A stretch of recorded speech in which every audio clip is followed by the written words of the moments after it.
Bem, a sessão especial de hoje reúne pessoas que têm paixão pelo trabalho. Gente talentosa, que trabalha com emoção, gente que lutou e venceu o preconceito graças ao empenho na profissão. Como Paulo Rangel, o primeiro promotor negro do Ministério Público a ser nomeado desembargador do Tribunal de Justiça do Rio de Janeiro. O Paulo contou aqui que seu primeiro emprego foi como porteiro de uma rede varejista. Ele falou da força de vontade, do papel que a educação teve na vida dele para mudar a história e alcançar o sucesso na profissão. Os livros salvam uma pessoa. Então, eu não tinha opção a não ser fazer o quê? Sentar e estudar. A Luciana Barreto foi criada num bairro humilde de Nova Iguaçu, no estado do Rio. Ela trabalha desde os 15 anos e desde criança tinha o sonho de ser jornalista. E foi perseguindo esse sonho que ela conseguiu melhorar a sua realidade. Uma história de luta contra o preconceito, vencida com muito foco e determinação. Quando me mandava assim, vai ler um texto aqui do Levi-Strauss, Raça e História, capítulo 1. Não, eu quero ler o livro inteiro. Eu ia ler tudo. Vou pegar logo Eu vou pesado. pegar, eu quero ler o livro inteiro. Fábio Porchat é um incansável trabalhador do humor. Faz sucesso na TV, na internet, no cinema e no teatro. Fábio falou da carreira e também do trabalho que fez no próprio corpo dele. Ele emagreceu 17 quilos e contou que ganhou mais saúde e mais disposição. A Natália me ligou e falou assim, você quer fazer uma medida certa? Eu falei, olha, eu acho muito legal, mas eu não tenho tempo, não tem como fazer. Ele falou, é isso que eu quero. Eu quero alguém que não tenha tempo, porque eu quero mostrar que dá para ter tempo, porque isso é desculpa que você está dando. Disposição e alegria são ótimas palavras para descrever a atriz Selma Lopes.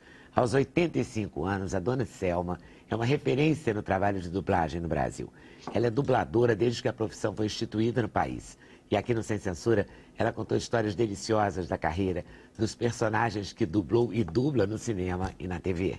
Essa cidadã maravilhosa me sustenta, ela me sustenta. Ela e a Marge são as senhoras que me sustentam.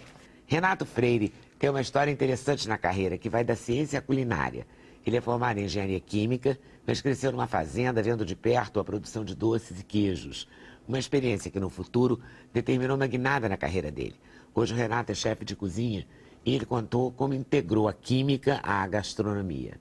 Vi que existia uma lacuna, né, de pessoas que trabalhassem em cozinha, que tivessem um pouco de conhecimento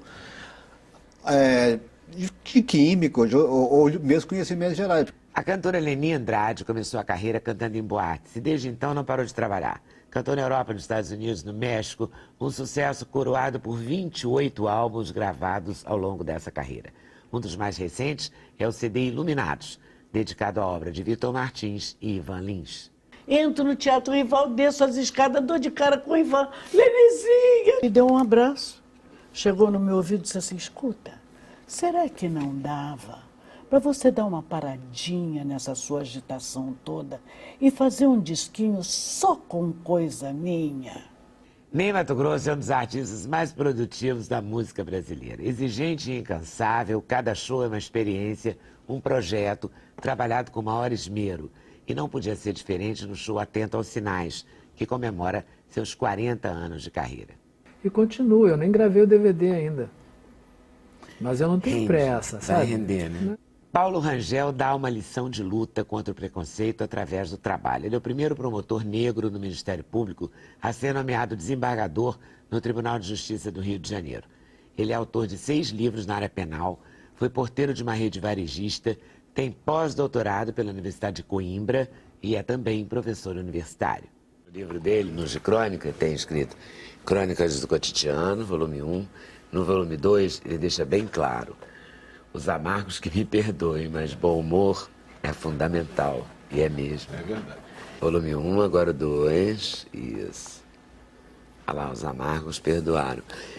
Foi preciso muito bom humor para chegar onde você chegou, para estudar, para vencer o preconceito? Ou nem se cogita do bom humor quando é preconceito? Você tem que ter uma capacidade de saber resistir o quanto necessário em determinados momentos para você poder avançar. E o bom humor acaba sendo fundamental para que você também não se torne, com o preconceito, uma pessoa amarga. Então você junta as duas coisas, a determinação, a disciplina e o método, com o bom humor para que você possa realizar suas atividades e chegar onde você almeja. Quando você, eu falei que, posso chamar de você? Deve. Você trabalhou numa rede varejista. Sim. Como é que é esse começo, assim, a sua história, a sua origem? Você nasceu aonde? Eu nasci no subúrbio da Sulacap, do Rio de Janeiro, e quando me dei por conta, em decorrência da separação dos meus pais, eu tive que ajudar minha mãe. E aí vamos trabalhar. Vamos trabalhar onde? O emprego que me ofereceram foi de porteiro dessa rede varejista. Fui trabalhar de porteiro, em decorrência da própria atividade, do contato, de conversa com outro, as pessoas vendo que você está estudando, aí perguntaram, você não quer ser vendedor? Quero. Já é aquilo que nós chamamos de um upgrade da sua vida. E aí fui ser vendedor de uma loja também de varejista aqui no Rio. Abri o concurso à época para a Polícia Civil. Eu me inscrevi, continuei sendo vendedor, fiz o concurso, passei e aí me chamaram. Larguei a loja e fui ser detetive de polícia. Entrei para a faculdade de Direito, me formei em Direito e fiz concurso para promotor. Assim que me formei, passei e aí a vida ganha um outro sentido, uma outra dimensão. Você agora tem uma situação financeira melhor que permite E a sua você mãe estudar. acompanhou isso? Você Acompanhou, promotor? viu eu tomar posse como promotor. Quando foi em 97, ela desencarnou e aí de lá para cá ela não acompanhou, quer dizer, pessoalmente. Né? Pessoalmente, mas deu para ela sentir que Deu deu certo, pra ver, né? alegria. Porque é uma vitória dela também, né? Muito, muito. Do caráter que ela Muito. ajudou você a formar, Muito, né? do Porque meu não lado deve ter o tempo sido uma todo. vida simplesinha, não fácil, foi, né? Não foi muito fácil, difícil, né? Foi muito difícil, mas possível. Ela enfrentou o racismo? Porque eu não sei, às vezes a gente fica, jornalista, não, Luciana, às vezes fica meio impactado pelos fatos do cotidiano, assim, e a gente fica vendo o juiz, que é agredido no Sul, o Tinga, jogador do Cruzeiro, que é agredido ali, não sei o que aqui, a gente fica achando que piorou. Eu não sei se piorou, se tem mais visibilidade. Eu diria a você que não piorou. Isso sempre existiu, mas agora, com uma imprensa livre, e aí a importância da imprensa livre, é necessário dizer isso. Numa democracia, você não tem o fortalecimento dessa democracia se não houver uma imprensa livre. Com certeza. Com uma imprensa livre divulgando e esses fatos virem à tona, as pessoas podendo reclamar, as pessoas pararam para pensar que isso existe de verdade. Aquela mulher em Brasília, uma australiana, que foi ao salão de cabeleireiro, vocês viram? Sim, nós noticiamos. Foi ao salão de cabeleireiro e Não queria ser atendida por não queria uma ser atendida pela manicure manicure negra. Como é que ocorre alguém pensar e falar, né? Quer dizer, se ela não é Que atendida, isso? Como assim? se ela não quer ser atendida por uma manicure negra, você imagina se ela vai ter uma dentista negra ou se ela vai deixar um médico negro botar a mão em cima dela. Não vai deixar. Na cabeça dela, é uma raça inferior.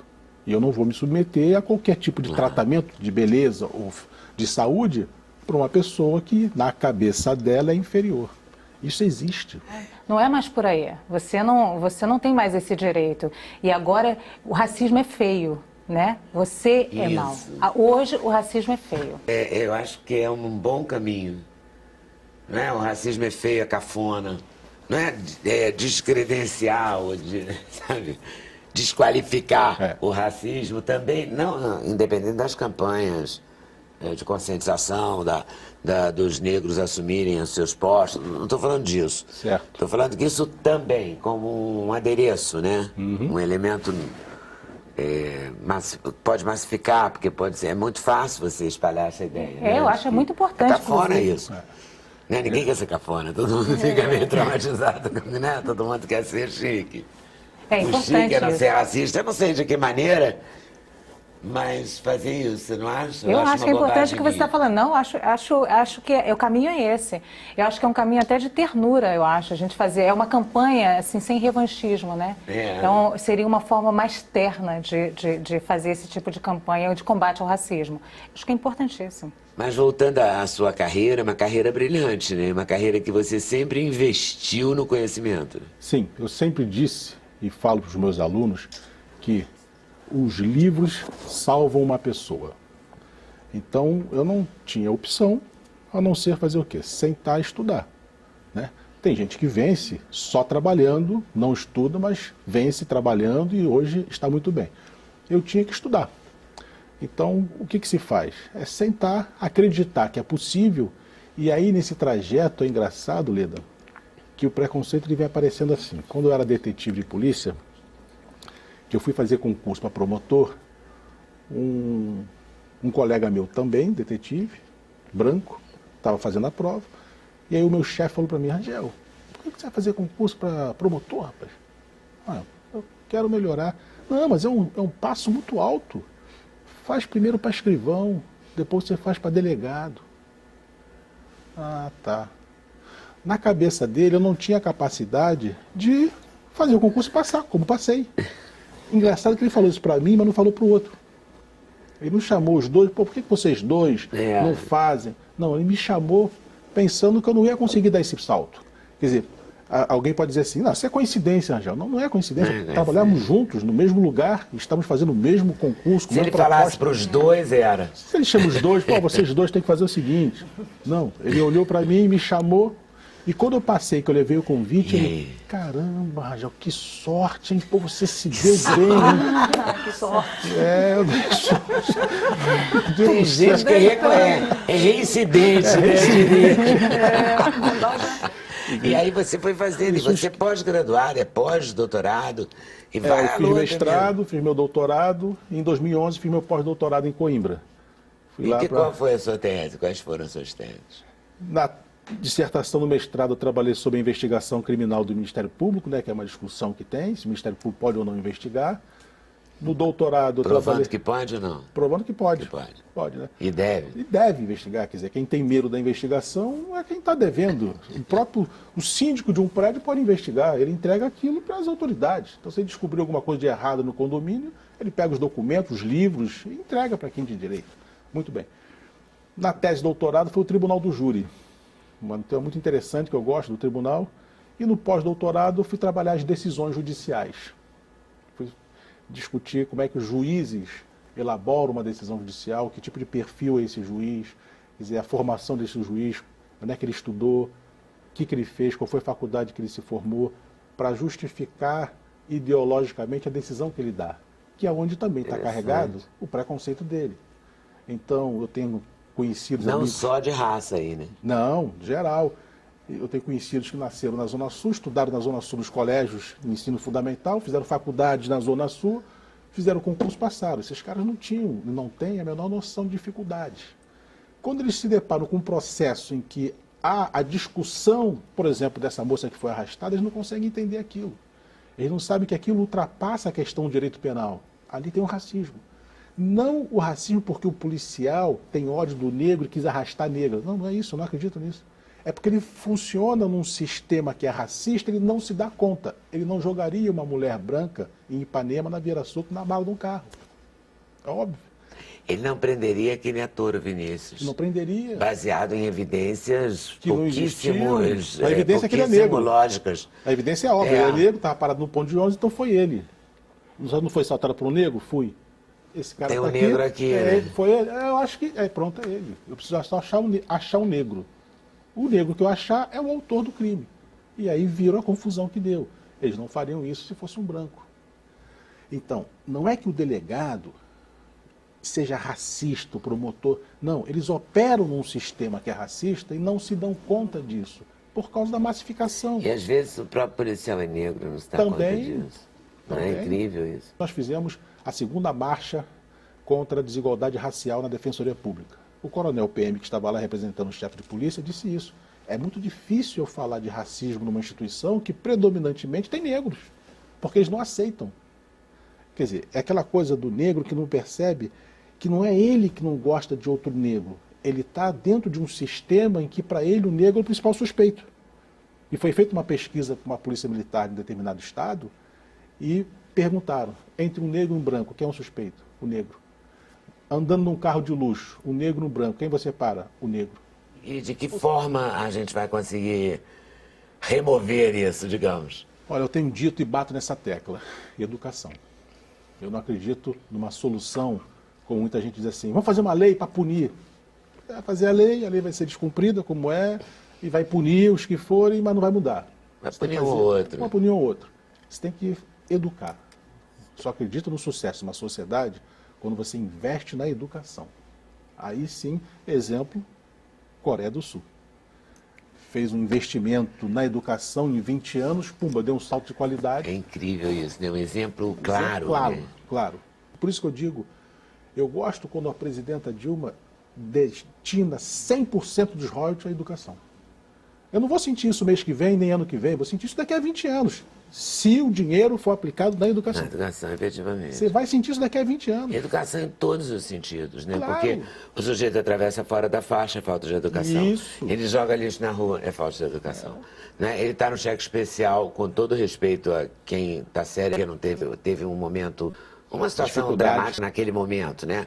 Mas, de modo geral, é falta de planejamento, que também é falta de educação. E aí você vai, tudo é falta de educação, né? Tudo, tudo. Tem que achar esses mecanismos também, né? Exatamente. E aí é difícil porque nós Porque não é temos- cultural, é também. cultural. Agora, eu não entendo por que é cultural, né? Porque é um país tão Miscigenado. né? É um país... Se a gente perguntar aqui, cada um é de uma parte do mundo, né? Originalmente, né? Claro. Você não é branquinha assim porque é brasileira só, né? Deve ter uma origem europeia, alemão, não tem? espanhol, deve ter negro também. É, não sei. mas tem uma predominância de... Tem, e tem uma misturada. Eu sou filha de espanhol com árabe, com uma avó índia. Entendeu? Você? Português, índio e negro. Você, eu não vou nem perguntar nem pra você, porque vocês são exemplares claríssimos, né? Agora, pode ter um pai de outra etnia, não pode? Pode. No meu caso não tem. Não, sim, no caso não tem, né? Não, não tem. Você sabe a sua origem? É a África, mas não sabe Africana, que com África. certeza, na minha escala ascendente, não tem nenhum europeu. Você sabe? Bom, Você sabe que não é filha da Pinar, inclusive, né? É muito parecida, né? E a Pinar tinha esse sorrisão, né? Essa simpatia toda também. Bom, Tinha não, a tem, é minha- porque eu não encontro ela há muito tempo. a minha avó, o meu avô, no caso minha bisavó era descendência com índio. E a África, né? E Luciana? Eu tenho índio, branco e negro. Nossa, é o Brasil, Luciana. É, sou Brasil. Outro dia o Moraes Moreira contou aqui que quando ele foi fazer aquela música O Brasil Descendo a Ladeira, o João Gilberto viu uma mulata linda descendo a ladeira. Uma ladeira. Ele disse pra ele, olha ali o Brasil descendo a ladeira. Daí ele fez a música, que é linda, né? A jornalista Luciana Barreto também precisou vencer muito preconceito na profissão. Ela veio de uma família humilde da Baixada Fluminense e sentiu um choque cultural e econômico quando entrou na universidade. A Luciana contou aqui pra gente como foi essa luta para realizar o sonho de seguir carreira no jornalismo. Um caminho que exigiu muita garra e alguma renúncia. A Luciana é a âncora aqui da nossa TV Brasil. E eu quero saber do começo. Você é carioca, Luciana? Eu sou carioca. Da onde? É. Nasci em Nova Iguaçu. Moro em Nova Iguaçu, nasci lá e continuo mora lá. lá? Continuo lá. Já dei umas voltinhas aí por São Paulo, aqui no Rio, mas estou em Nova Iguaçu. Você queria ser jornalista desde pequena? Sempre quis ser jornalista, só que eu sou de uma comunidade muito pobre, né, Leda? Que lá a gente é um bairro... No meu bairro não tinha universitário. Mas eu tenho pais, assim, maravilhosos que batalharam muito por mim. Então, eles são, assim, pessoas incríveis. Até me emociono quando falo deles, porque eles nem tiveram muito estudo, mas batalharam para que os filhos estudassem. Sabe como é que é isso, bacana, né? Pega todo o seu dinheiro, do seu salário e investe, come um pouquinho ruim, mas vamos pagar os livros e vamos pagar A o pessoa colégio. entendeu tudo da vida, né? Entendeu tudo da vida. E aí eu sempre sonhei em ser jornalista. Eles nunca me disseram que eu não seria, né? Eu sempre falei, você é jornalista, você é jornalista. Só que realmente quando você mora num universo onde você não tem ninguém, você não tem a sua identificação, não tem com quem se identificar, isso se torna mais difícil, né? E para entrar na universidade é a barra, né? Porque você no seu ensino fundamental e médio, quando você é pobre, quando você tem que conviver num bairro pobre, com escolas precarizadas, você não tem a formação para entrar na universidade. Então eu tive que batalhar muito, eu recebi ajuda de um pré-vestibular, o pré-vestibular para negros e carentes, PVNC, hoje ramificado em Educafro. E eu fui desse núcleo do pré-vestibular e já trabalhava, abandonei o trabalho e me dediquei um ano inteiro estudando para entrar na universidade. E onde você fez? E eu estudei na PUC. E eu consegui um projeto da PUC, não é cota, mas é bolsa, era um projeto inicial da PUC. A PUC tem um projeto incrível que quase não é divulgado. Ela acolheu todos esses alunos da Educafro e ofereceu bolsa integral de 100% para quem não podia pagar. Então eu fiz o vestibular, passei, estudei jornalismo na PUC e história na UFRJ. Eu passei nas duas, fiquei um bom tempo estudando história também, não me formei a graduação. Concluiu a licenciatura, mas...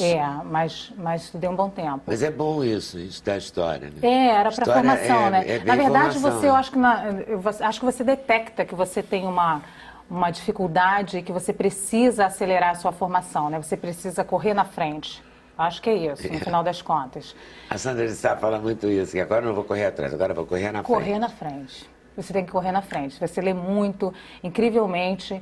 E eu fui para a PUC, foi um choque também, né? Porque eu saía de lá, de Nova Iguaçu, eu pegava o ônibus de 4h25 da manhã, acordava às 3h30, para estar na Gávea. Então eram horas e horas de viagem e nesse trajeto eu não tinha dinheiro, né? Então meu pai era motorista e então eu peguei carona durante um tempo nesse trajeto, porque ele era motorista particular ou motorista de ônibus. Então a gente conseguiu um esquema para eu pegar carona. Então vem todas as dificuldades que é se manter na universidade, né? Então eu fui para a PUC, foi um choque, né? Um choque cultural, um choque econômico. Talvez tenha sido um choque para a PUC também. Um choque para a PUC também, né? Então eu acho que o choque Eles aceitaram bem, os alunos da PUC, não falo a PUC como instituição, falo assim, a PUC como instituição te aceitou bem, porque acolheu esse projeto. Isso. Né?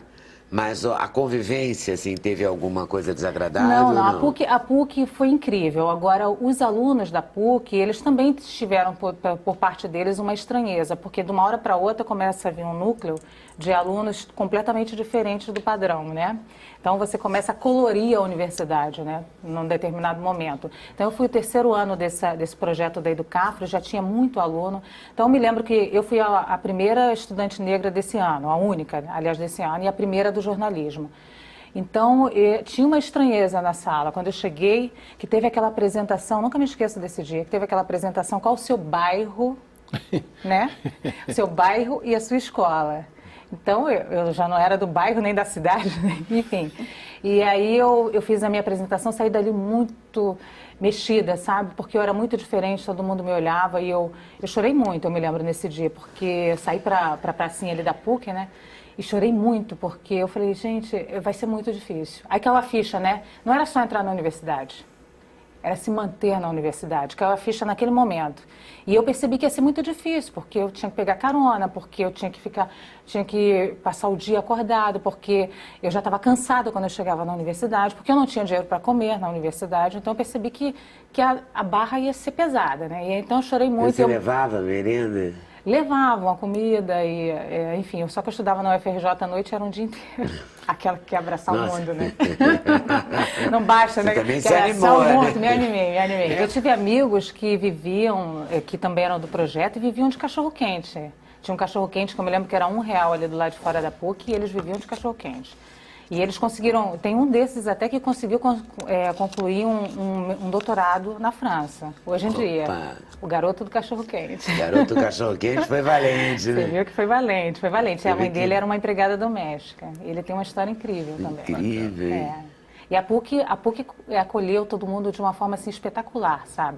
Foi dando, cada dia foi percebendo o que era a necessidade de cada um, depois montou um projeto, muita gente desmaiava de fome, né? Então eles montaram um projeto para dar um ticket de refeição para que as pessoas pudessem almoçar no bandejão, porque tinha muito caso de desmaio e assim foi. É mesmo? Chegava a ter casos de desmaio? Muitos. E muitos? Muitos. Muito frequentes. Que loucura. Muito frequente. Você sabe que até hoje essa coisa do trabalho vindo da Baixada é uma realidade, né? Hoje em dia as pessoas... Eu gosto de falar os nomes do jeito que eles são, sabe? Eu não gosto muito desses eufemismos. Eu estou implicando, eu tenho fase. Nessa fase, eu estou implicando com essa coisa de coafer, sabe? Tem que falar, não pode falar mais cabeleireiro. Não, cabeleireiro. Não pode falar empregada doméstica, falar secretária. Não, mas as empregadas domésticas passam essa batalha, né? Passa essa batalha. De sair 4h20, 4h40 da Baixada para chegar na Zona Sul do Rio. Estou falando do Rio de Janeiro, porque é a realidade que eu conheço, mas aí na sua cidade, onde você esteja, deve ter também esses mesmos batalhadores que vão sair de outros lugares, né? São Paulo, sei lá, do Jardim Ângela, não sei de onde, para poder chegar nos jardins, digamos. Né? A pessoa já chega exausta. Já chega exausta. Então, é por isso que é correr na frente, né? Porque um dos critérios da PUC era manter a bolsa acima de 8%, o coeficiente de rendimento acima de 8% para você manter a bolsa. Manter a bolsa. Então, você tem que correr muito, porque você tem uma deficiência de ensino. É praticamente uma porque gincana, você está exausto. Você ganhou a gincana, hein, Ilse? Ganhei a gincana. Com fome. Com fome, e manter o coeficiente de rendimento para você não perder a sua bolsa integral. E manteve. E Mantive acima de 9. Pois é. Tadinha, hein? Mas valeu, não valeu? Valeu. Sonho realizado não tem preço. Não tem preço, não tem preço. Quando me mandava assim, vai ler um texto aqui do Levi-Strauss, Raça e História, capítulo 1. Não, eu quero ler o livro inteiro. Eu ia ler tudo. Vou pegar logo Eu vou pegar, eu quero ler o livro inteiro. Então, eu sempre ia... Sempre eu estava na biblioteca, eu sempre estava estudando enlouquecidamente. E em casa só no fim de semana? No meu caso, eu tinha um compromisso com o Educafro, com o PVNC Educafro, e eu montei um projeto social. Então, eu dei aula durante 10 anos nesse projeto social. E era sábado, de 8 da manhã às 8 da noite, e domingo, de 8 da manhã às 2 da tarde. Ai, querida, e eu mantive tu esse gostas de compromisso. carregar pedra também, vamos combinar. Mas é bom também. que quando você anda carregando pedra, depois quando você tira a pedra do seu sapato, maravilha. você anda fácil. É o bode da sala, Não é? né? A Você sala anda fica fácil, enorme. porque hoje minha vida, eu ando de carro. Meu Deus, que coisa maravilhosa. A vida maravilhosa que eu levo, não tem que você dizer nada, né? E a tua família assiste isso feliz? Assisto muito feliz. Meu pai é um orgulho, tá lá, já avisou todos os amigos que assistissem assistindo, hoje, gente? sem censura. Meu pai é assim, ele vamos na padaria. Olha, eu tomo café numa padaria lá, ele ainda dirige, né? Tomo café numa padaria lá em Rocha Miranda. Você pode ir no sábado lá na padaria para eu te apresentar para o cara da padaria, para ele saber que você é minha filha de verdade. Eu vou. E deve ser mais barato. E o café barato. e a padaria é boa, o pão é bom. Eu fui, na verdade, numa outra padaria em Mesquita, mas fui, ótimo, todo mundo, fica todo mundo orgulhoso. É verdade, a filha. Legal, muito É bom. muito legal, isso. é um orgulho. Mó barato, né? No próximo bloco, o humorista Fábio Porchat, sucesso na TV, no teatro, no cinema e na internet. Vale a pena conferir com certeza, já já.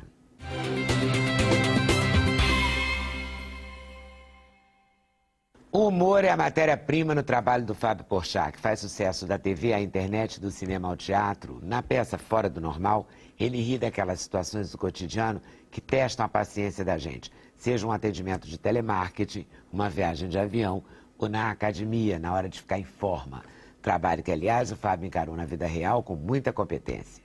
Venci lá o medida certa. Verdade. Entrei na linha, na verdade. Menos como você ficou bonitinho, magrinho. Obrigado. Não é que você não fosse antes, sabe? Mas agora deu uma outra Deu um outro Mas eu olhar. tava falando até com a Tala, eu modifiquei, porque eu sempre fiz dieta, sempre emagreci e engordei. Mas dessa vez eu fiz uma reestruturação inteira, fazendo exercício, comendo. Então o meu corpo mudou. Mudou minha cara, mudou minha barriga. Você deve estar com cara de 17 anos, assim, quando você tinha 17. Não tá mais parecido? Todo mundo fala que eu tô muito novinho. Tá magrinho, muito aqui, garoto, fininho, tá muito assim. bonitinho mesmo. Ah, que bom. Tá, já.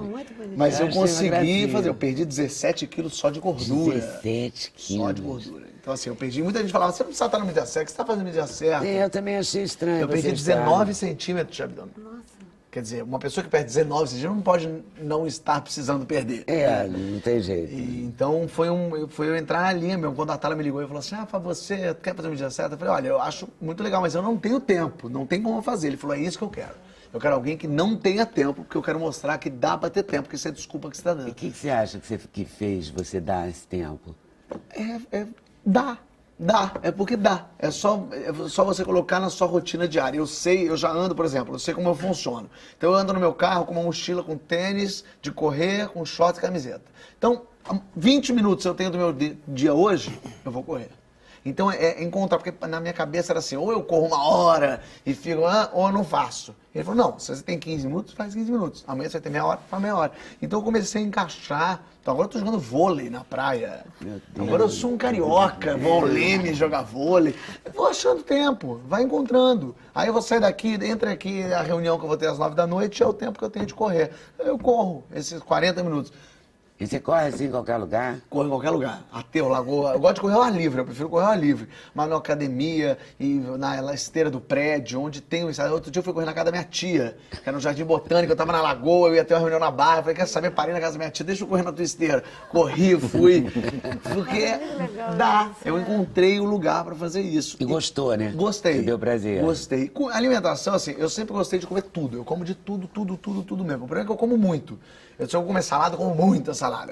Eu vou no quilo, meu prato é todo saudável. Mas é aquele prato desse tamanho, até aqui em cima, com tudo que dá de comida. Então eu como muito. Então o que eu tive que fazer foi meio que diminuir um pouco. Porque de salada eu gosto. Eu acho ótimo com cenoura, pepino, beterraba, eu gosto. Mas o problema é que eu como um pepino inteiro, uma cenoura inteira, beterraba gigante, aí vira um negócio impossível. Eu como fruta, eu como 4 maçãs. Você não pode comer 4 maçãs, entendeu? Então eu fui tentando reestruturar isso. Mas deu certo, eu tô conseguindo manter o mesmo peso na medida certa. Eu terminei com 83 o programa e eu tô com 83 hoje. Muito legal. Foi uma vitória mesmo, extraordinária mesmo. Eu tava com um percentual de gordura de 28% do corpo. Eu terminei o 17 com 11. Caiu assim inacreditavelmente. Então foi muito legal. E assim. você ficou com o mesmo bom humor? Sabe que eu fiquei muito mais exausto agora. As pessoas perguntam pra mim assim, você agora que faz exercício tá se sentindo melhor, mais saudável? Eu falo, não, eu tô me sentindo exausto. Porque o tempo que eu tinha pra dormir, pra descansar, agora eu corro. Então chega às 6 da tarde, eu já tô, meu Deus, eu quero dormir. Tortura. Eu tô gastando minha energia antes que eu não gastava. Mas o humor não ficou nem um pouco abalado? Não, isso é o contrário. Eu tenho tirado o humor disso, justamente, das brincadeiras. E você fez quadros, fez piada? Fiz lá no assim, Fora do show, Normal, na no peça, eu Fora do falo Normal. agora muito de academia, porque agora eu tenho começado a frequentar. E o que você achou mais engraçado? Hein? A esteira. Seu olhar é muito interessante. Eu não gosto de correr, eu gosto de correr ao ar livre, como eu falei, mas às vezes tem que correr na esteira. O problema é que a esteira, ela te passa muita informação, muito dado, muito não que você não precisa saber.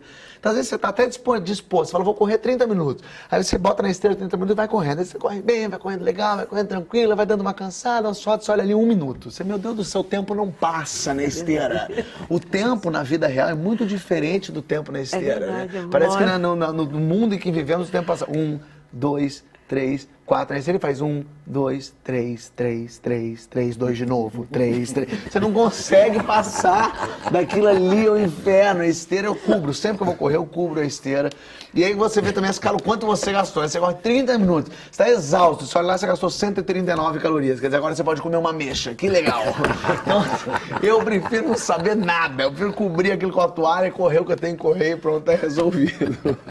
As pessoas perguntam, mas Fábio, qual que é o segredo? Eu falo, o segredo é vergonha na cara. Não tem assim, uma dieta, qual dieta que você vê? Eu falei, não fiz dieta nenhuma. Eu perdi tudo isso em 3 meses. Quer dizer, muita gente fala assim, eu quero perder rápido. Pô, perder 17 quilos de gordura em 3 meses é bem rápido. É verdade. E não adianta, é você gastar mais do que você ingere. Ponto final, matemática. Mas fala mais do show. Fora do Normal, e eu vou falando das várias situações que acontecem comigo. Eu gosto muito de viajar, então eu viajo muito, conhecendo não só o país todo, mas entendendo também. Eu fiz show no Japão já. Fiz show para os brasileiros lá no Japão, foi muito legal o ano passado. E o Japão, eu conto das coisas que acontecem, por exemplo, o Japão é um país muito seguro. Mas é muito seguro, eu fiquei impressionado. É seguro assim, você pega, sei lá, seu laptop e você deixa na rua, você sai. Quando você volta, o laptop tá lá, instalaram o Windows nele. Você tá entendendo? É um negócio assim, baixaram o antivírus, tem um pendrive. O japonês é um povo, lá o grau de pobreza é outro. Lá o mendigo fede Adobe. Você tá entendendo? É um outro tipo de pensamento. Porque é muito... Então eu vou observando as coisas que acontecem. Eu gosto de viajar para lugar doido. A viagem vai te dando uma alimentação incrível no humor, totalmente. Né? História, eu vou pensando. E aí você vivendo, né? E vou vivendo a situação. E eu gosto de viver mesmo, assim, eu não gosto de ir no lugar que o turista vai. Eu também vou, porque a gente é turista, tem que ir. Mas eu gosto de ir, assim, vamos no restaurante, cara, não, tem esse restaurante. Eu falo, não, eu quero ir no restaurante onde você come. Eu fui lá para o Marrocos, aí o guia, não, vamos para esse restaurante francês. Eu não quero restaurante francês, eu quero um restaurante marroquino que você, onde é que você vai? Aí o cara, não, eu vou naquele, é uma quebrada que o cara vai no lugar meio sujo. Eu falo, eu quero esse, que eu quero experimentar aquela situação. E eu gosto de comer. Entendeu? Que a gente tá falando de comida, tá falando de viagem, voltei pra comida. Porque eu gosto de comer, eu sinto vontade. Aí quando eu vou comer, eu quero comer a sobremesa, eu quero experimentar essa entrada, eu quero comer. Tudo é um acontecimento na comida. Assim. E tudo rende show, toda situação rende Tudo show. rende, tudo rende. A gente tá. O Porta dos Fundos faz com que os sketches sejam. Então a gente tá fazendo de tudo, assim. A gente vai lançar uns agora de talk show também, depois eu vou te mandar. Meu Deus, quero ver. Porque é muito divertido, né? Tudo rende. O comediante é uma pessoa ligada 24 horas no que tá acontecendo ao redor. Porque tudo. Um texto que eu escrevi sobre táxi aqui no Rio. Até a coisa surreal, não é o preço, apesar do preço, mas é surreal que o táxi, você vai pegar o táxi aqui no Rio, o cara fala, vai pra onde? Aí você fala, pra Ipanema. Ipanema onde? Quer dizer, o cara quer saber o que eu vou fazer na minha vida. E eu peguei esse táxi e o cara falou, não leva. Aí eu moro em São eu não vou Conrado, pra então eu sou a baixo. rejeitada. Você é a rejeitada. E agora não entro mais no táxi, já fui tão rejeitada que eu tenho trauma. Eu abro a porta e falo, São Conrado, aí se o cara fala, eu saio Já correndo. bate a porta e fecha. Eu vim de Aí carro se ele hoje me por levar, isso, eu tenho que porque se ninguém me leva comprometer pra com baixo. isso. Porque é uma loucura. Eu né? escrevi um texto falando sobre... E parece que você vai pegar uma carona, não parece? É, né? Exatamente. Tô indo pra Barra, Pô, você sim, dá eu essa pra força aí pra cidade. mim, pô. Parece que você não vai pagar, pensa que é um serviço, né, que o cara tá prestando. E aí eu escrevi um texto do taxista dentro do táxi. Eu peguei o taxista falou isso, eu falei, isso dá uma ideia. E aí escrevi o texto que é o cara falando, vai pra onde? Ipanema. Ipanema onde? Vou pra casa da minha tia. Que tia? Tia, minha tia Augusta, mas Augusta, quantos anos ela tem? Você falou, peraí, amigo, o que você quer saber? Me leva lá pra coisa. Então tem essa, a gente exagera, bota uma lente de aumento na situação, mas tudo é muito Uma curioso. situação que já é absurda pra As si mesmo. pessoas não percebem as coisas malucas que elas falam e fazem, né? Eu fui assistir um filme, tinha aquele filme, O Curioso Caso de Benjamin Button. Aí eu tava na bilheteria, um cara do meu lado na outra bilheteria falou, eu queria que assistir aquele filme, a fabulosa história do Bruno. Eu falei, o que é isso? Era isso. O cara inventou um título da cabeça maluca dele e a bilheteria entendeu, claro, tá aqui, e deu o Benjamin Button. Eu falei, como é que ela se entende? Então a gente fala coisa, a gente não percebe que a gente fala coisa. O locutor na rádio outro dia falou assim, essa música é pra você que já foi criança. Quem não foi criança? Essa música é pra quem que não é essa música, entendeu? A gente não percebe as coisas que a gente fala. Então eu vou juntando no show, ficando muito atento e anotando, né? Que a piada, ela vem aqui, não pode esquecer. No Porta dos Fundos vocês fazem reunião? Fazer uma reunião. de Aliás, pauta, igual hoje jornal? tem, inclusive. É a reunião de pauta. A gente Essa é uma senta, loucura. os 5 sócios, e mais o Esteves, que é outro redator, e a gente leva, eu, o Gregório, o Antônio Tabet, e o Esteves a gente escreve. Então são 2 sketches por semana que a gente leva, reunião de pauta, lê, aprovou, manda pra produção. Não, esse precisa mexer, mexe daqui que eu mexo, aqui. Porque a gente, um dos segredos, o Antônio fala isso que é muito bom, a gente joga coisa fora. A gente não importa, porque as pessoas na internet há muito isso assim, não, vamos fazer, escrever que o negócio faz. A gente fala, não, peraí, mas não tá bom. Então, joga fora. Vamos embora, vamos fazer esse aqui. Não, também tá ruim. Outro dia a gente leu uns 15 textos, jogou uns 15 fora. Não tava engraçado. Não tava bom. Pra que fazer? Pra fazer? Não, a gente faz se a gente acha que é divertido. A gente faz pra gente, Mas gente tem um rir. compromisso de X número, não Tem. Não, a gente já tem. Hoje a gente tem 40 textos já aprovados. Já está lá com a produção. Já tem 10 textos filmados que já estão lá, que a gente funciona como empresa. E agora a gente lançou um seriado no Porta dos Fundos. Pela primeira, além de segundas e quintas, aos sábados, a gente lançou um seriado chamado Viral, que é um seriado que trata com humor sobre a AIDS. É um texto que eu escrevi falando sobre esse mundo. Sou eu e o Gregório é soro positivo, eu sou amigo dele, e ele descobre que é portador do vírus e resolve contar para todas as mulheres que ele já transou que ele tem AIDS. E eu sou amigo dele e falo, vambora, vamos nessa. Ele vai contando de um em um. Assunto forte. Né? Super, ninguém nunca tratou com humor sobre isso. E muita gente fala assim, mas não pode. Eu falo, como é que não pode? Ao contrário, pode. Você não pode humilhar a pessoa e ser desrespeitoso. Mas daí é com qualquer coisa, não é no humor. Eu não posso agora te humilhar, ninguém pode humilhar ninguém. Mas esse é um assunto que precisa ser tocado, que a AIDS parece que saiu de moda. Ninguém mais fala nisso, parece que ninguém mais tem. E ao mesmo tempo o que eu pensei, hoje em dia as pessoas que são soropositivas, vivem normalmente. É uma doença como a diabetes. A pessoa tem diabetes, não está caindo morta. Medicamento, ninguém mais. Exatamente, as pessoas vivem, elas têm uma doença, realmente tem uma que cuidar, dificuldade. como hipertensão, como diabetes, como outras coisas. Então eu tentei passar isso pro seriado também. Porque o cara é saudável, a gente fugiu do estereótipo. O Gregório é saudável, tá bacana, tá barbudo, tá bem, tá tranquilo, não tá magro, mal, doente. Hoje em dia não é assim, então não precisa ser assim. Então a gente ficou muito feliz com a repercussão entre os soros positivos. que todo mundo falou, putz, ainda bem que vocês estão falando sobre isso, tem que falar, tem que alertar, e de uma forma, obviamente, que não seja um teste de elenco para Malhação, né? Que não seja Telecurso 2000. E deu muito certo, né? O Porta. O Porta, nossa. Super. Hoje a gente tem, já passou de 800 milhões de visualizações, é o maior canal de humor do mundo em visualizações mensais. A gente tem, virou um fenômeno mesmo, assim, porque fugiu do nosso controle. Em Portugal, o Porta dos Fundos é um negócio de louco. Os portugueses vêm falar com a gente, eu vou fazer show em Portugal no final do ano, 2.000 pessoas, só portugueses rindo, e quando eu falo Porta dos Fundos, todo mundo, é assim, impressionante. Então tomou uma proporção muito maior. E é incrível como a sua carreira também ganhou outros áreas, o Japão, Portugal, totalmente, né? Ganhou antes e depois de Porta dos Fundos. É claro que é uma somatória, né? De tudo, na Grande Família, no Esquenta, mas o Porta dos Fundos foi o que fez. A gente tem um VT. Ah, é? Tem. Qual que é, hein? Acho que é Logout. Muito bom. Vamos ver?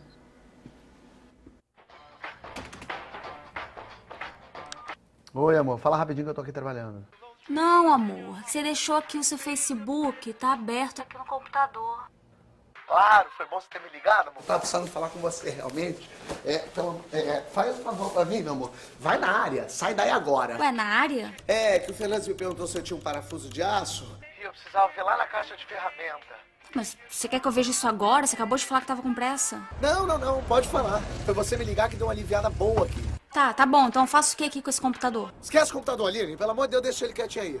Tá? Vamos concentrar agora na caixa de ferramenta. Tá bom, Augusto, eu tô indo lá na área então. Meu amor, tem que ver um a um parafuso, que é um parafuso muito específico esse, é um parafuso de aço. Ô, Augusto, a caixa não tá aqui. Quê? Aline, quê?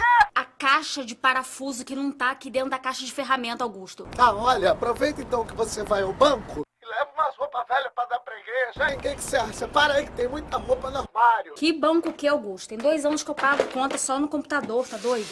Aline, não! É um perigo pagar a conta pelo computador hoje em dia. Só que agora eu vou ter que pagar online porque já fechou o banco às 4 horas, tá? Beijo. Não. Beijo não. Me conta uma coisa, tá onde? Tá na cozinha? Tá, então conta pra mim, quantos azulejos tem na parede do fogão? 140. 140? Como assim 140? Onde é que você tirou 140, gente? Então, Augusto, 10 em pé com 14 deitado dá o quê? 140. Não é assim que se conta azulejo, Aline. Você sabe muito bem. Tem que contar um a um. Augusto, por que você tá falando assim? É assim que eu falo. Talvez esteja falando um pouquinho mais baixo, porque o Nogueira acabou de entrar na sala e eu tenho que mostrar um certo respeito com o chefe. Amor! Que, Augusto? Você falou que estava aberta no YouTube ou no Facebook? Não sei, Augusto. Facebook, YouTube, Twitter, tudo a mesma merda. É, meu amor. É a mesma coisa.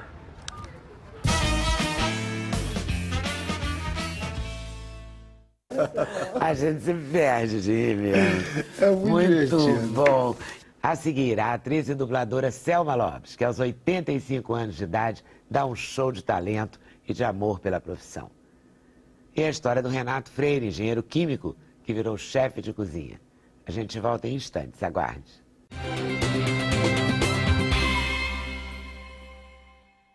Usar a voz como instrumento de trabalho, usar a voz para emocionar. Essa é a vocação indiscutível da dubladora Selma Lopes.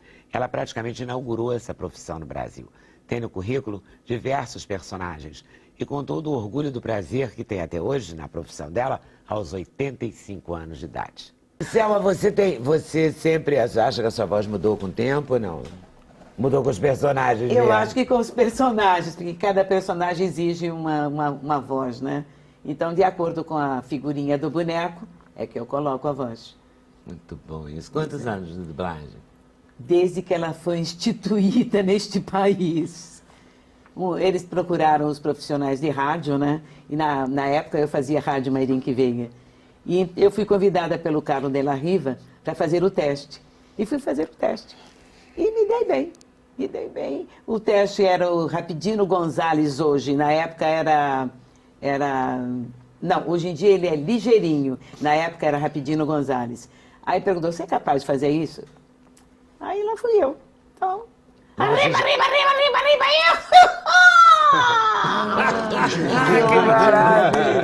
E lá fui eu, ganhei o teste. E você é a Marge Simpson? Eu faço a Marge Simpson. Vou mostrar a Marge Simpson, também. Se alguém não conhecia a Marge Simpson. Eles criaram... A gente até tentou ter um Um A Homer. gente conseguiu, A gente conseguiu, porque estava dependendo de uma autorização. Vamos exibir, são 20 segundos, só para sacar o trabalho da Selma um pouquinho. Ai, só quero relaxar e esquecer que faço parte daquela tênue linha que existe entre a civilização e o caos. Bart, é ilegal andar nesse veículo classe 9 sem joelheiras e capacete. Mas, mãe... É para a sua segurança. Que delícia! Maravilha. Pois é. Eles criaram 4 famílias e foram fazendo os testes, mandaram para os Estados Unidos, eles iam vendo o que queriam, o que não queriam, fazendo as suas exigências. O último teste foi feito aqui no Brasil e a minha família ganhou. E desde aí eu sou a Marge Simpson. Passei Quantos anos você é a Marge Simpson? Hã? Há quantos anos? Desde que ela chegou aqui, não sei, tem o quê, quantos anos? Eu não lembro, datas eu sou meio esquecida. Deve mas ser 20 anos. Tem né? mais de 20, tem mais de 20, tem uns 30 anos talvez. Porque os Simpsons fazem parte, né? Tem uns 30 anos, eu acho. Eu acho que tem uns 30 anos. Aí eu fiquei 1 ano sem fazer, porque o Vitor Bervara criaram lá um problema na casa e tal, e eu fiquei 1 ano sem fazer. Foi uma grita geral, e ele não aguentou, mandou me chamar de novo. Aí eu reassumi o papel. E estou fazendo até hoje. E você deve sentir até uma amizade, né? Pela Claro, lógico, eu tenho ciúme. Tenho ciúme do meu personagem. Tenho ciúme, sim. Como da Whoopi Goldberg também. O primeiro filme dela é... A gente pegou a foto. Essa cidadã maravilhosa me sustenta. Ela me sustenta. Ela e a Marge são as senhoras que me sustentam. Né? E tem uma regularidade? Agora há tempos que não chega um filme dela aqui. Há muito tempo que ela não filma, né? Está só no teatro. Mas eu tive o prazer e a honra de dublar o filme mais difícil dela, que chama-se O Telefone, em que ela fala sozinha e ela faz vários personagens. Ela faz uma atriz decadente e que ela finge que recebe convidados famosos, então ela faz todas as vozes. E eu dublei esse filme. Maravilha. Deve dar um trabalho danado. Deu um trabalho danado. Ela ficou 4 anos com esse filme na Broadway. Agora, sorte dela também. Sorte Tem dela. você aqui para fazer, para continuar. Valoriza, né? Sorte minha de ganhar essa personagem tão extraordinária. E tem uma que você gosta mais, não? Eu gosto das duas. Das duas. A rigor, eu gosto muito de dublar, né? Muito mesmo. Gosto. É uma cachaça, né? Que eu, desde que comecei a fazer... Dou aula de dublagem também. Ah, é? Dou Claro que é preciso formar novos dubladores. É lógico, as vozes têm que ser mudadas. Porque o que eu fazia há 40, 50 anos, as mocinhas não posso fazer mais, né? Eu fazia as namoradas do White Earp, esses filmes que aconteciam na época, né? Fazia as namoradas dele, do Bat Masterson, dublado pelo Murilo Neri. Era Murilo Neri, a voz Murilo do Neri que fazia o Bat Masterson. Olha que barato. Pois é. E eu fazia as namoradinhas deles, tudo. Hoje em dia já não sou mais aquela mocinha, né? Não é mais aquela voz. Não, essa voz não. Exato, a voz vai pesando um pouco, né? Eu tenho uma curiosidade. Diga. Qual é a diferença entre dublar o Simpson, que é um boneco, e uma personagem, uma atriz como a Whoopi? É interessante essa pergunta, porque a Marge, por exemplo, é um tipo mais anasalado, mais cabeça, né? Mas o tempo faz diferença? Dependendo da história que ela estiver passando, né? Digo, o tempo de abertura de boca, sincronia. No desenho, a sincronia é a mesma. É a mesma. A Whoopi tem aquele andar assim, todo, né? Eu achei que era um andar funkeiro, então eu tenho que adaptar a voz a esse ritmo do andar dela. Então, pera lá, o que há? Comigo não vê que não tem, cara. Sai pra lá. Então, Você utiliza o corpo para fazer a voz? Utilizo. Utilizo, sim. Hoje em dia a gente dubla sozinho, pode, não corre o perigo de atacar o colega do lado. Agora a Marge não, a Marge já é Rony, chama o bate, Rony, tá na hora do colégio. Ai, Springfield, não é mais Springfield. É outra coisa, mas é personagem que a gente vê completamente diferente. Né? Ela muda, ela é completamente diferente. Tem um desenho japonês, Yu Hakusho, eu faço a mestra Genkai, né? E como é uma japonesinha miudinha, parece uma anãzinha. Ela vai, vai, você não dá, não. Aquela conversa toda deles, né? Mas tem que colocar a voz mais assim, mais arranhada, né? E tem a voz da árvore de 200 anos, de Pocahontas, que também, quando a Pocahontas vai se queixar junto à árvore, que o namorado viajou, não dá notícia nem nada, aí ela chega e olha para ela, sai a carinha de velha, sai a carinha de velha da árvore, e aí ela diz, ela cantarola uma cançãozinha para ela, diz, seja como areia, onde a onda vem bater, ouça o coração, você vai entender. Vai, Pocahontas, vai em busca do seu John Smith.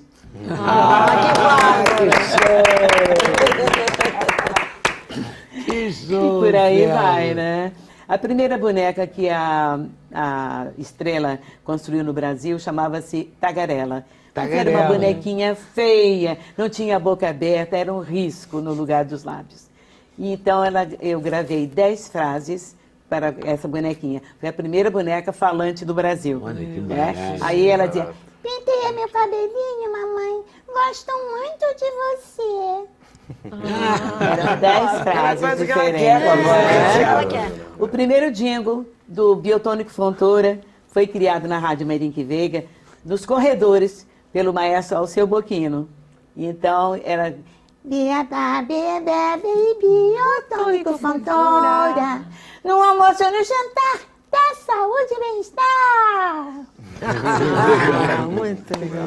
Que delícia. Nunca teve problema, Selma, de corda vocal usando nunca falsete? tive problema. Porque tem um momento que você usa falsete. Papai do céu sempre foi muito generoso comigo. Eu nunca fiz aula de nada. Nunca. Eu aprendi comigo mesmo. E você decidiu que um dia ia ser dubladora? E foi assim, quando o De La Riva me convidou, era uma profissão nova que aparecia no Brasil, e eu me Você atirei. era radioatriz? Eu era radioatriz da Rádio Meirink Veiga. Né? Você atirou e virou a mestra. Virei dubladora. Muito e também bom. fui para o teatro, faço teatro também. Né? Fiz Vestido de Noiva, fiz Gota d'Água, fiz Um Rubi no Umbigo, fiz... tem que me lembrar...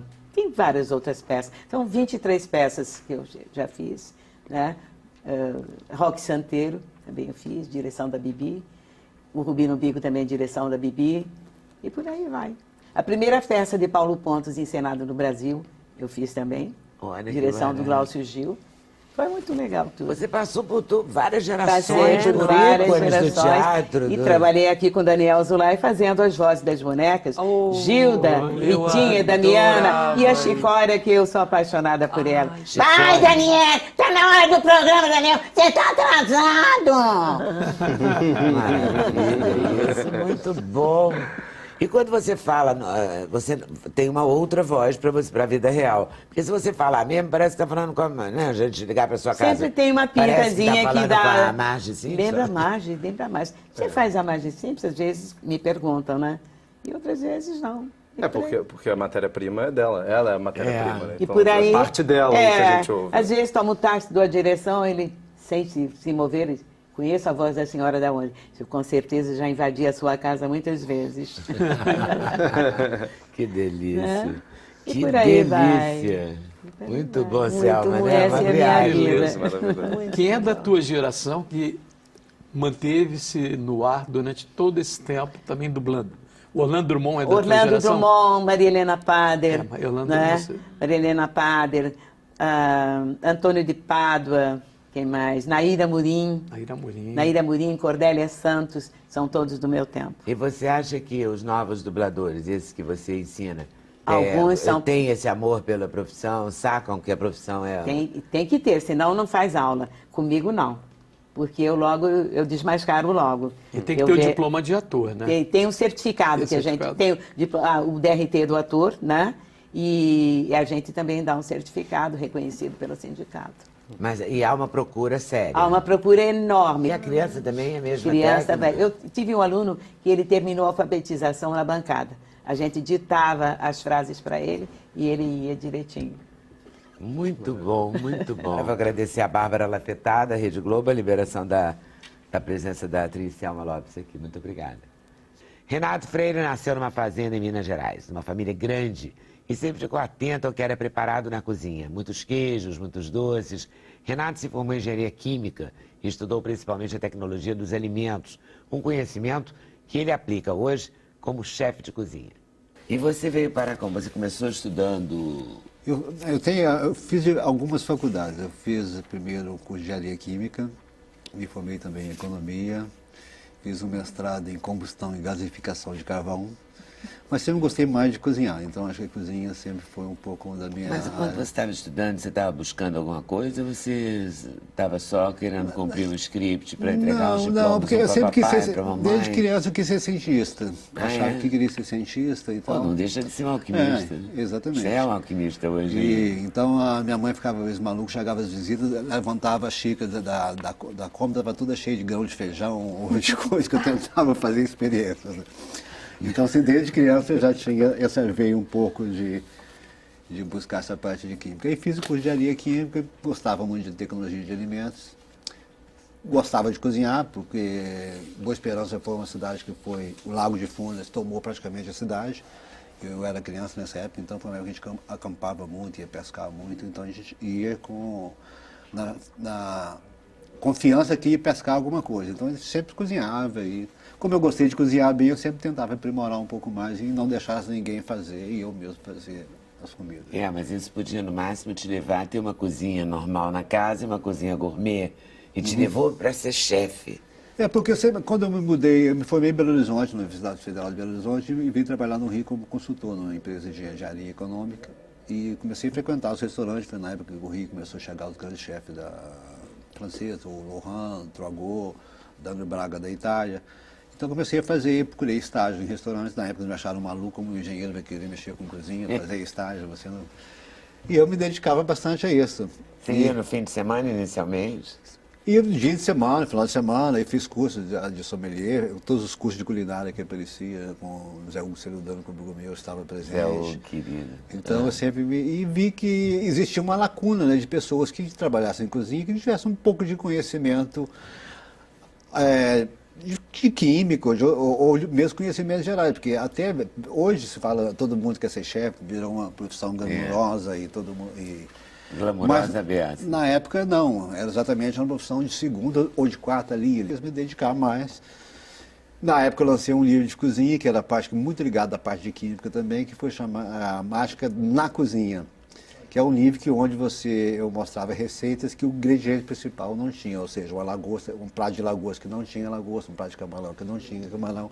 Então era a culinária fingida, tá certo? E que na mesma época foi no mesmo ano que surgiu a culinária molecular que se fala hoje, que é exatamente isso, você iludir a pessoa em relação à expectativa que ela está esperando, de um sorvete que está quente, ou de um espaguete que não é massa, ou de um caviar que não é o verdadeiro caviar.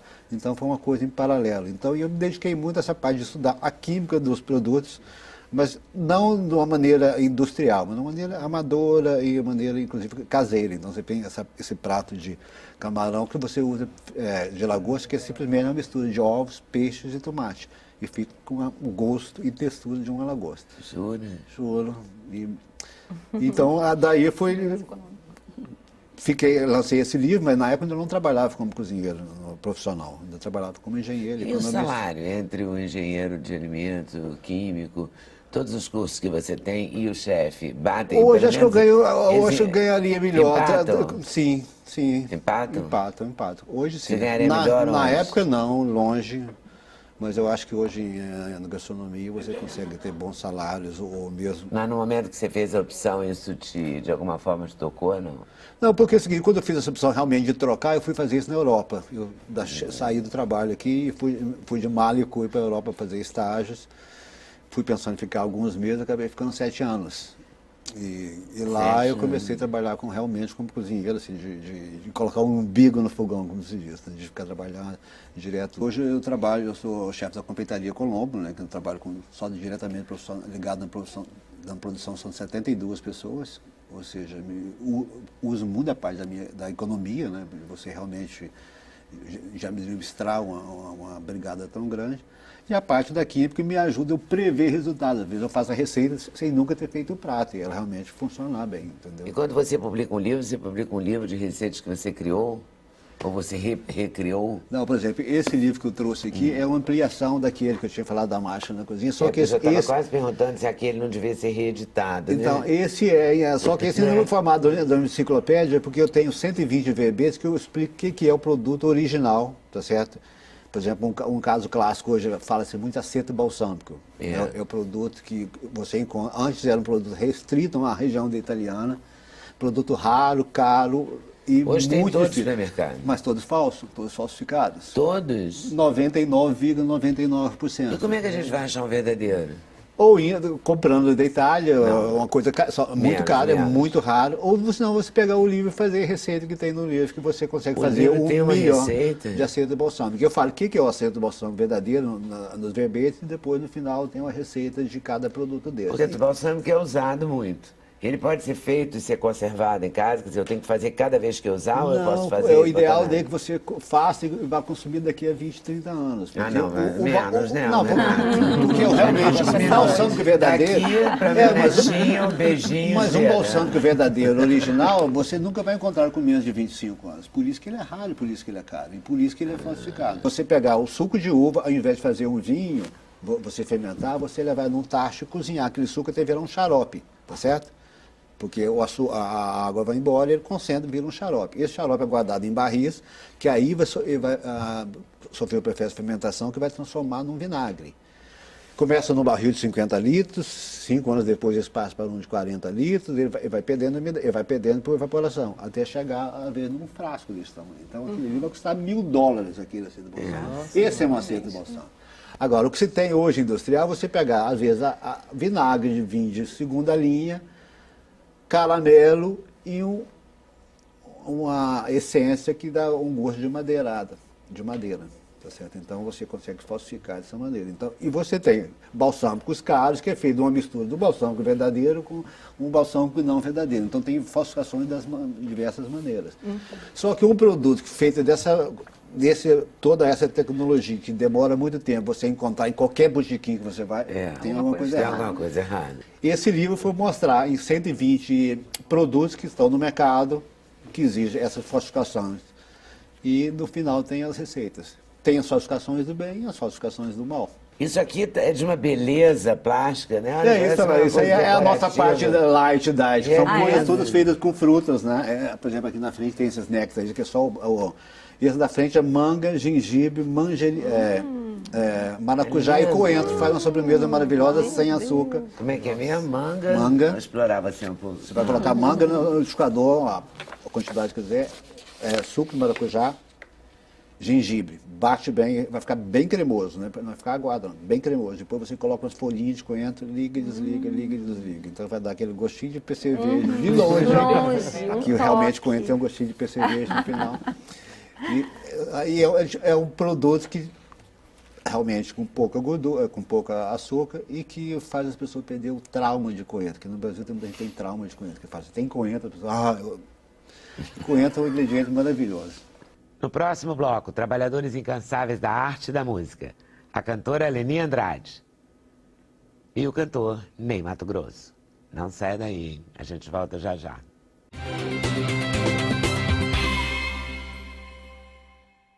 Leni Andrade descobriu cedo a vocação dela. Cresceu tocando piano, ouvindo bolero, sons que definiram seu estilo e seu caminho profissional. Leni falou de 2 trabalhos que, mais uma vez, reafirmam seu talento. Um álbum com versões em espanhol de músicas de Roberto Carlos e um CD todo dedicado a Vitor Martins e Ivan Lins. Se chama Iluminados. Seu coração é um baguete nos olhos, a água mais pura da fonte. É um punhal no seu coração, você cai dura para trás. Aí eu perdoo que ele seja trêbado, Porque o Vitor Martins é trêbado, ele não é bêbado, ele é trêbado.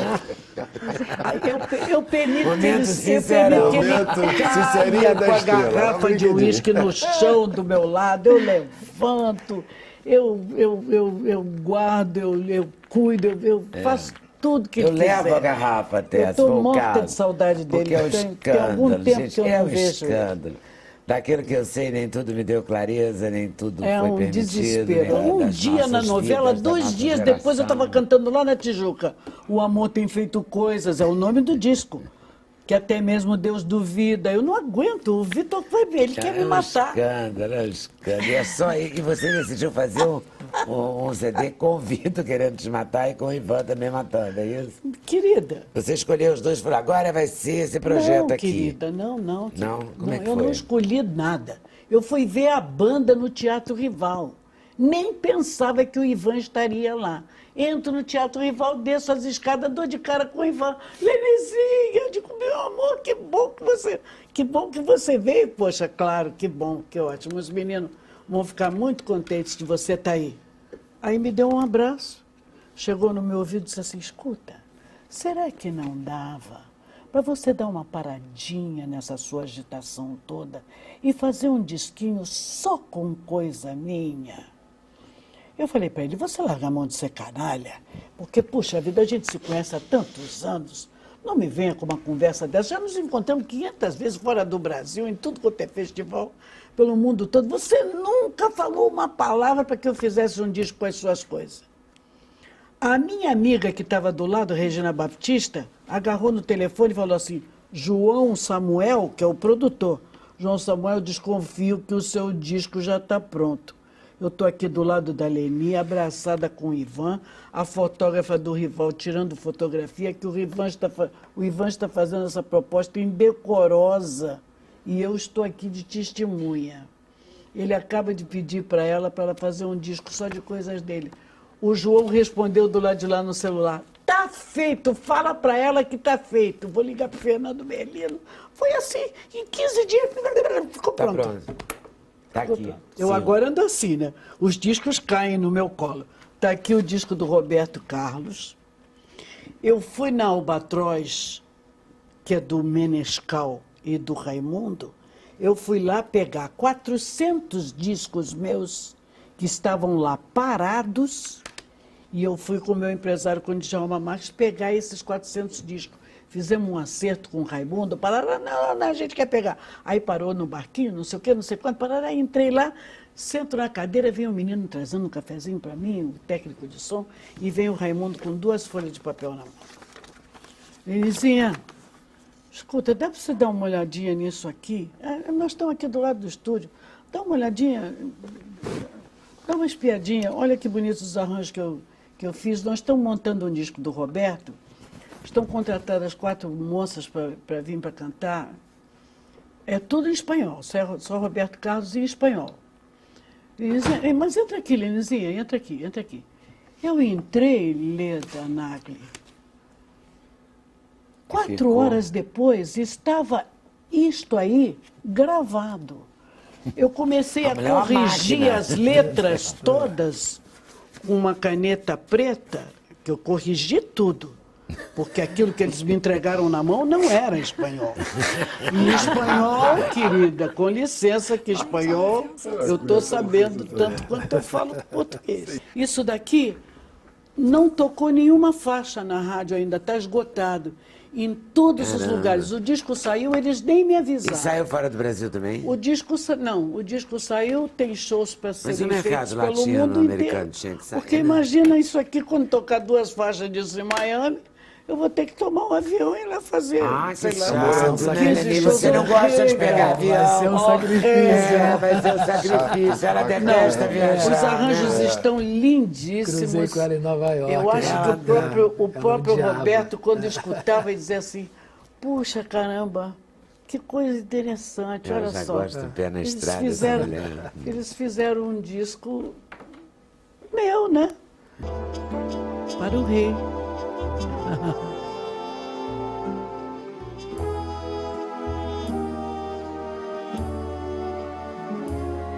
Yo te propongo que nos amemos, nos entreguemos y en el momento que el tiempo afuera no corra más, yo te propongo darte mi sueño después de amar y mucho abrigo, y más que todo, después de todo, brindarte a ti mi paz. Yo te propongo de madrugada, si estás cansada, darte mis brazos y en un abrazo hacerte a ti dormir. Yo te propongo no hablar de nada, seguir muy juntos la misma estrada y continuar después de amar al amanecer.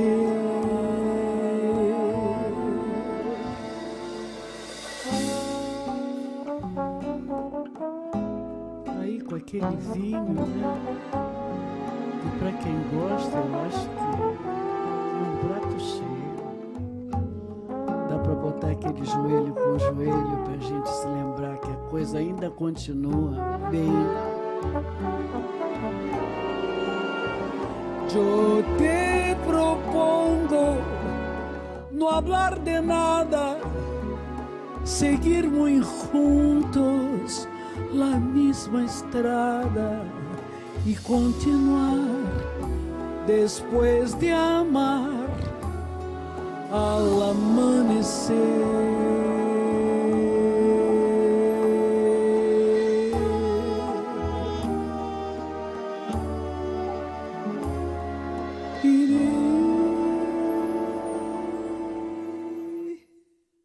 E a gente encerra o especial de hoje com a voz e a presença do Ney Matogrosso. O Ney está celebrando 40 anos de carreira com um show atento aos sinais, um show de competência e de talento, como sempre. No repertório, músicas de Lobão, Criolo, Paulinho da Viola e Tamara Assunção. Canções que tratam de questões importantes e atuais, como esta canção de Lenine e Arnaldo Antunes. Chama-se Rua da Passagem. E continua, eu nem gravei o DVD ainda.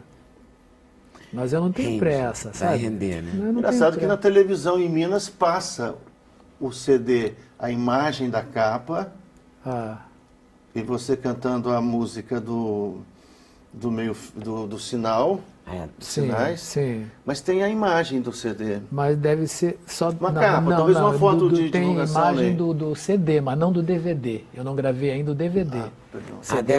Deve ser uma imagem dentro do estúdio, então. Deve ser capa, deve ser uma imagem da capa, uma imagem... Agora, deveriam ter outras coisas, porque na internet está cheio de imagem do show, né? Tá, imagina, hoje a gente não tem mais controle. Você faz hoje, amanhã já está tudo na internet, o show inteiro.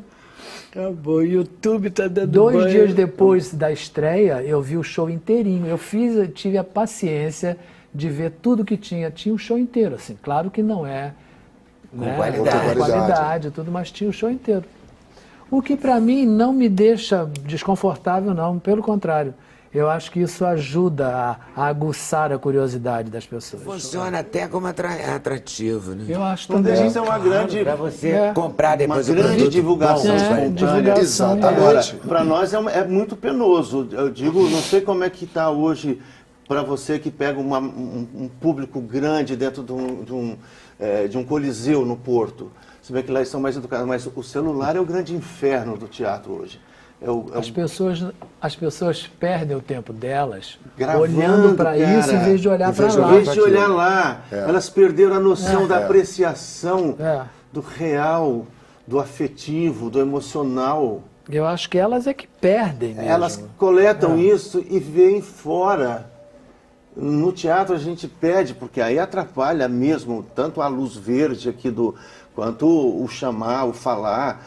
Quer dizer, isso agride diretamente o ator no palco. Eu acho que tem gente que vai só para usar o celular, não é possível, porque elas ficam olhando o tempo todo. Elas ficam gravando pelo celular. As pessoas estão mais preocupadas em registrar do que em ver, assistir, registrar do que sentir, do que viver É um mesmo. mito oriental, né? Porque o japonês que começou essa história de coletar a imagem para ver no Japão. Ninguém fotografava. Olha, outro dia... Você não podia nem viajar, né? Você tinha japonês fotografando. Vai fotografando, vai filmando tudo, né? Quando veio também a maquininha pequena. A handcam, né? E hoje em dia você vê pessoas em restaurantes e bares, etc e tal, as 4, 5 pessoas na mesa, assim... Quer dizer, foi aberto, ok? Agora a gente para de falar um pouquinho, cada um resolve o seu problema. E convencionado, entendeu? A pessoa responde, crianças e tudo, gente falando uma com a outra. Tá na mesma mesa, você percebeu isso aqui naquela outra mesa? Aí complica, a pessoa assim, mas que babado. É muito esquisito. Que roupa horrível, Eu acho que a evolução tá legal, tá legal. A evolução tá legal, que bom que eu sei mexer, que bom que eu sei me virar em alguma coisa para fazer, que ótimo que eu tenho um MacBook, que ótimo, papai, que eu faço, vejo lá, tá tudo bem. Mas chega uma hora que você precisa olhar no olho de quem está na sua frente. Não me tire um celular jantando comigo, que você vai ficar sozinho. Fica você e o seu celular. Tenha um feliz jantar, desfrute, tchau e benção. Eu tenho 71, querido, eu não aguento mais isso. Não tem mais tempo para ou você isso. fala olhando no meu olho, ou bye bye, so long, porque eu já fui. Com o Ney cantando Rua da Passagem. Tá? Mesmo? Então vamos. Curiosos atrapalham o trânsito, gentileza é fundamental. Não adianta esquentar a cabeça, não precisa avançar o sinal. Dando seta pra mudar de pista ou pra entrar na transversal. Pisca alerta pra encostar na guia, para-brisa para o temporal. Já buzinou, espere, não insista, desencosta o seu do meu metal. Devagar pra contemplar a vista, menos peso no pé do pedal. Não se deve atropelar cachorro, nem qualquer outro animal.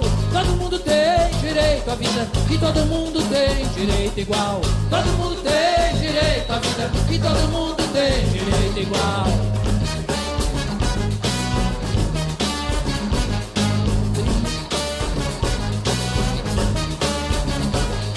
Tem motoqueiro, caminhão, pedestre, carro importado, carro nacional. Mas tem que dirigir direito pra não congestionar o local. Tanto faz você chegar primeiro, o primeiro foi seu ancestral. É melhor você chegar inteiro com seu venoso, seu arterial. A cidade é tanto do mendigo quanto do policial. Todo mundo tem direito à vida e todo mundo tem direito igual. Todo mundo tem direito à vida e todo mundo tem direito igual.